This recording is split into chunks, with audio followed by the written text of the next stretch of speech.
So I'll continue a little bit more with this subject self-inquiry.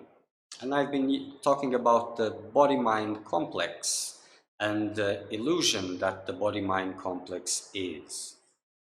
So there's this I'm not the body, I'm not the mind kind of a mantra that sometimes is repeated.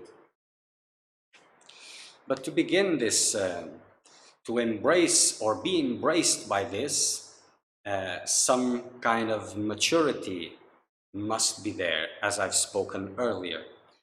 The heart must be filled with love for God, with the reverence which is needed, or else it will just dry the life out of your process and becomes nothing.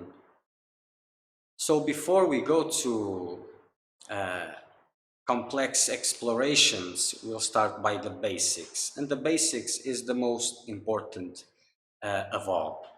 So usually these days, these things are presented in a way, in a very, seem to be an easy way. Anybody can practice. That's fun because with this mindset, you avoid any strains or difficulties, and whatever is suitable to you, you classify as existent or non-existent, or else classify it as non-existent, or don't classify it, don't touch it, don't speak about it, don't question it. So whatever is precious, it's not questioned. Whatever is disturbing in a sense, it is questioned as for its reality. So to start with this, I'm not the body, I'm not the mind. So if I'm not the body, the life of the body, it's not real.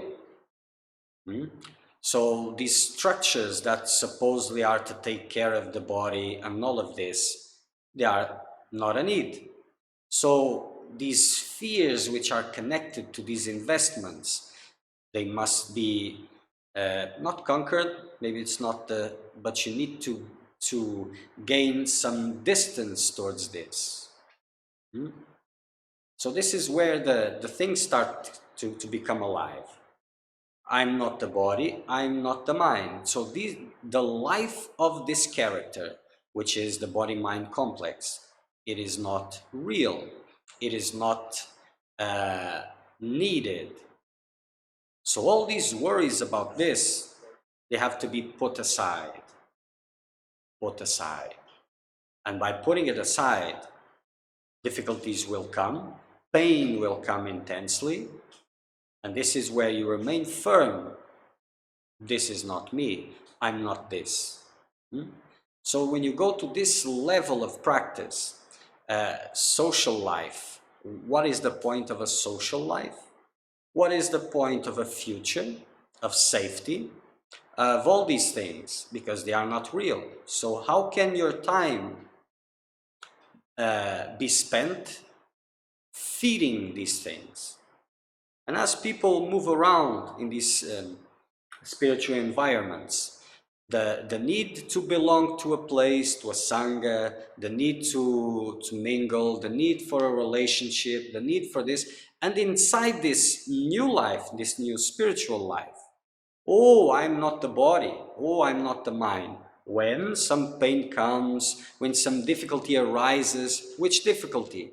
The difficulty is connected to the frustration in the realization of certain desires, certain mundane desires.